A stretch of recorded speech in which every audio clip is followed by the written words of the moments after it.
Hey everyone, Crabbo here. For my first YouTube video I thought I would start with a game that I made myself. This is Incandescent. It was created using C# using XNA. XNA was a Microsoft library of code made for creating games. Microsoft allowed smaller indie developers to create games using it and to put them on the Xbox Live Indie Game Marketplace, which was on the Xbox 360. Incandescent was originally created for the 360 and was available to download on there for a while. A few years later, Steam Greenlight was launched. This allowed smaller developers to submit their games to Steam, and then users would vote on whether or not they would like to buy that product. Games that got enough votes would be greenlit and make it onto Steam. Incandescent was fortunate enough to be greenlit through this program and was launched on Steam in 2015. Now, while it is fair to say I am a programmer, it would be a stretch to say that I am a game designer. Incandescent definitely took its design hints from other games, most notably Geometry Wars. My main aim with the game was to create something similar but with my own ideas in the mix.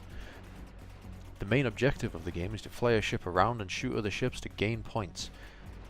The main way I tried to differentiate the game was to add a dynamic difficulty system. This would mean that the game would try to scale the difficulty level based on how well you are playing.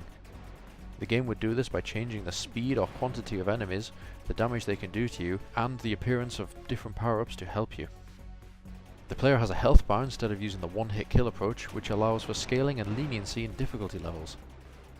This works for the most part, but I believe to keep scoring relevant, everyone would have to be playing on the same difficulty level.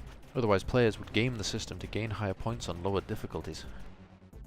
For the enemies, I tried to follow the basic principles on how Pac-Man was set out. Each enemy has its sort of personality with its own basic rules on how to behave. The first enemy that I created was the red waffle enemy. That will just follow the player wherever they go. The small triangle enemy is similar, but it will try to shoot at you when it's close.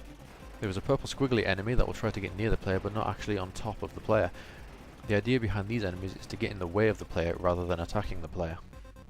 Kind of like the Clyde Ghost in Pac-Man. Finally, there is the boss enemy.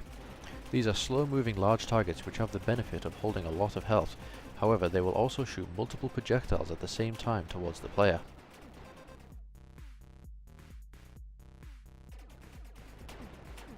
Creating this game has taught me a lot about creating a finished product and gave me plenty of things that I could look at doing better. The main thing I found in hindsight is that even if you think there are plenty of things that could be improved in the game, there will still be people who play it and find the positives in there. There will also be people who don't like what you create, and they will let you know.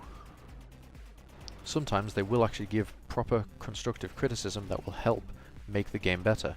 For example, some of the players did not like the dynamic music system that would get stuck in loops, or that the hitboxes felt a bit iffy on enemies. Those were two of the many things that I tried to address with my next game, Incandescent 2. Thank you for watching my brief look at my game Incandescent, and stay tuned for my overview of Incandescent 2.